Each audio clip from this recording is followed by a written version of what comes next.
Good morning guys. Manguha tayo ng itlog. Maraming itlog lalagain natin guys. Yan na yung maraming itlog namin oh. Hello. Nuko. Yan. Kunin natin yung itlog guys. Lulutuin natin. Kasi yung nanay, wala na yung nanay.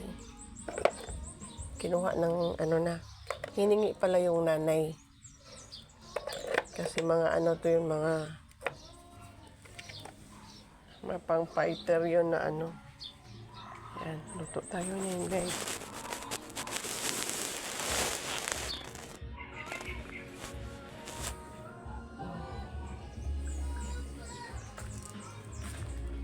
So, lulutuin natin guys. Wash natin. Tapos, ilaga natin siya kasi hindi na siya ano eh. Sayang, ano pa lang to, 10 araw pa lang siya na ano, na-hit ng nanay, pero ano na siya, iniwan na siya ng nanay niya, kaya iluluto kita, sarap-sarap mo.